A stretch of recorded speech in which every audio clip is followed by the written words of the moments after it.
Welcome back, everybody, to another Dadam video. Just stepped Dadam. I'm here. Had a really hard day. Just life keeps finding ways. My cat is attacking my chair because she can't just leave me alone. As soon as I get the green screen out, she thinks it's time to rip everything apart because I can't have nice things. Much like a child that way. But I got a text from three different people from back when I used to do movies, and they all told me I need to watch this trailer. Um, I'm in a very different frame of mind for the Joker than I think a lot of people. I appreciated the movie and I did enjoy it, but at the same token, to me, it wasn't a movie. It wasn't a superhero movie. It wasn't a comic book movie. It was a movie about a man with a mental illness that they slapped the Joker um, label on, and it really helped sell it and helped the hype. But I mean, Joaquin Phoenix was so phenomenal. But even if that movie wasn't called Joker, I would have enjoyed it just as much. Um, but I think commercially, if you looked at the two projects, if you had the one project as it stood and then the second project that it became, no, that's not to say that's not like maybe a little cynical take on it. Um, Maybe they always had plans to do a second one, but I remember interviews where it felt like Joaquin said he didn't want to do it again because being in this headspace was not healthy for him. But we're gonna go ahead, we're gonna give this a watch, and we're gonna check it out. Hey, Fleck, you got a joke for us today?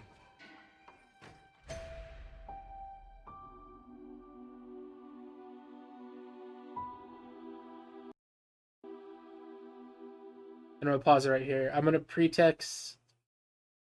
I cannot stand Lady Gaga for some reason. I don't know why. She was a really good actress in that one movie with Bradley Cooper. I can't think of what it was called. A Star is Born. But I just don't enjoy watching her act for some reason. Like she doesn't invoke a lot of emotion in me that I think she should. Uh, and I don't know if that's because she was so big beforehand that it's hard for me to ever see her as anything other than a gaudy like musician.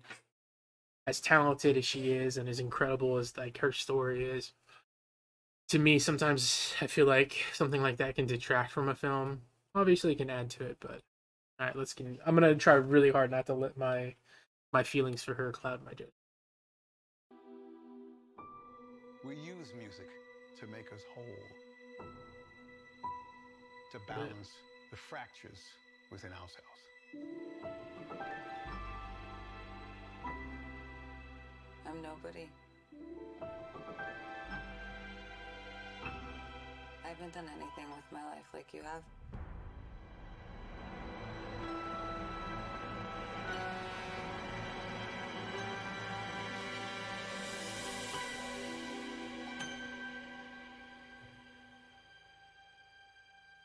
Let's get out of here.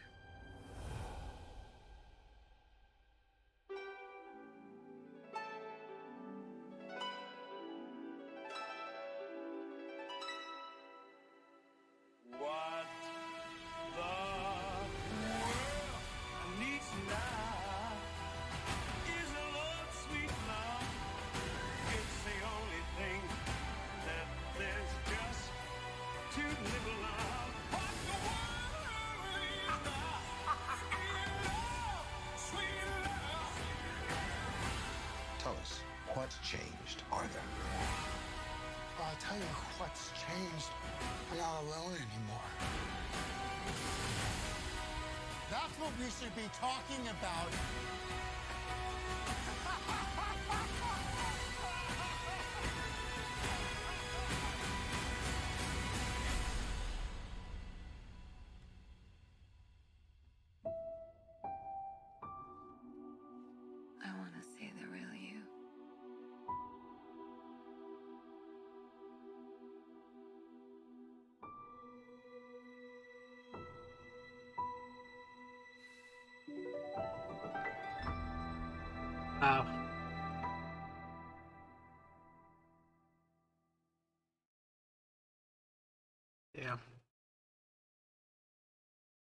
Okay.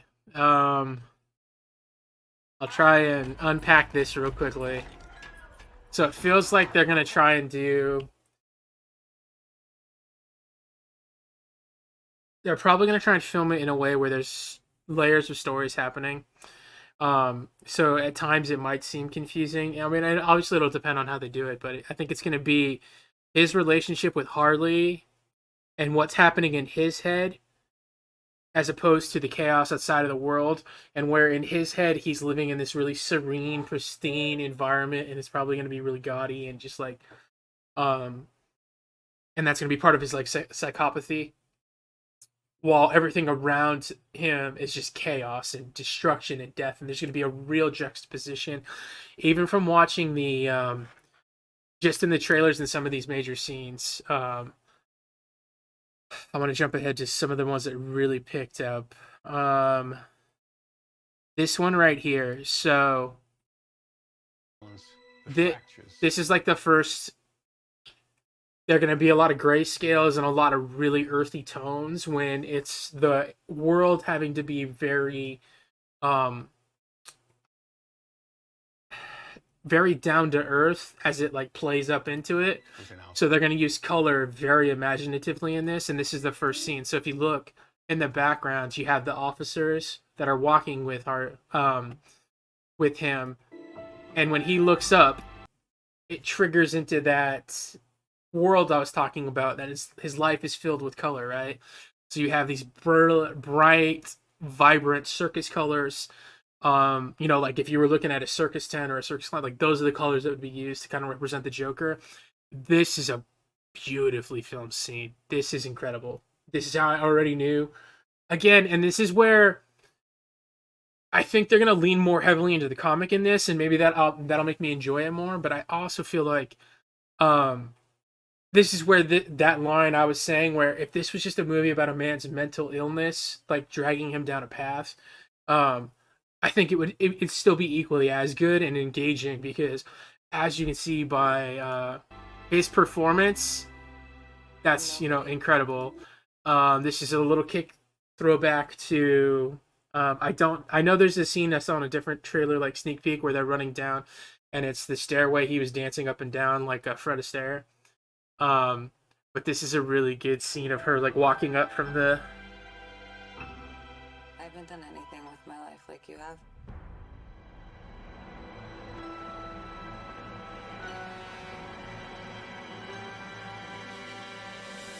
So what I imagine is what's happening here is anytime we're inside of his head or inside of his psychosis, he's going to be dressed as the Joker, because this is his persona taking over, until ultimately he will take on that persona or that role at the end of the movie.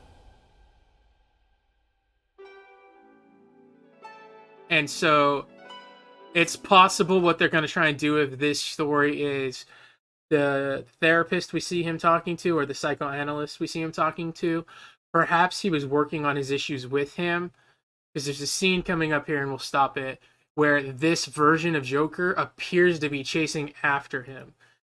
So it's possible that they're going to represent Joker taking over his persona 100% so that he doesn't exist in this moment right here.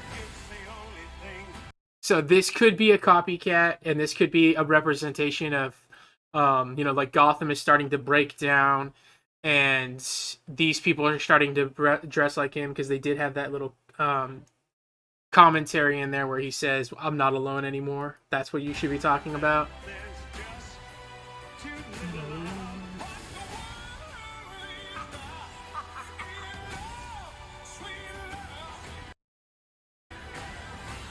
Tell us, what's changed, Arthur? I'll tell you what's changed. I'm not alone anymore.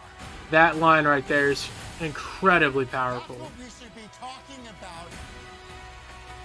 And then this little, if you look in the background here,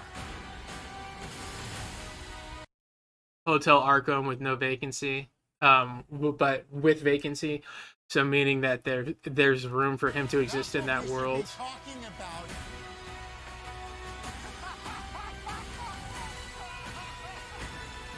I mean, he's still a powerhouse, no questions asked.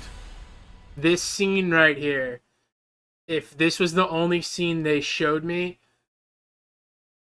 you probably saw my smile grow as I watched this scene. Everything about this scene is just Academy Awards cinema worthy. Like, you talk about scenes that invoke every emotion you need. If you were gonna try and like, oh, he's gonna deserve an Academy Award for this movie, yeah, those other scenes were good, and all that's good. But this scene right here, this small snippet, I want to see this. his facial tics and expressions in this is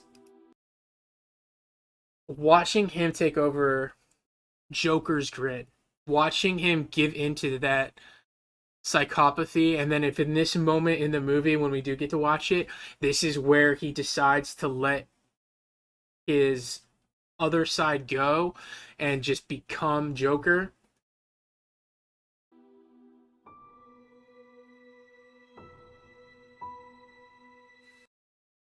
There's just so much pain behind this smile. You can't fake that.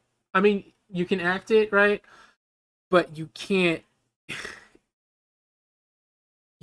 fake where he's drawing this emotion from. And that's where I would like that art. If anyone wanted to try and argue that he'll probably be nominated for an Academy Award, this would be the scene I sent to every single person on that critic line, because it's just so powerful. And he doesn't say anything in that little 10-second clip. He doesn't say anything, but it says everything. That's incredible. I will give her. I thought she looked really good as Harley. I thought they showed her in her different stages throughout the show or throughout the movie, where you're going to kind of see her build up. I thought she looked really good in each version of becoming Harley Quinn. That was little golf. I'm really excited for that movie. I think this is going to be really incredible. Drop a like. That's freaking. And then look at the top comment. I have a sinking feeling 75% of this takes place in Joker's mind. Whoever came up with the idea of the glass lipstick smile deserves a pay raise. It was just perfect. I didn't even read the comments before this.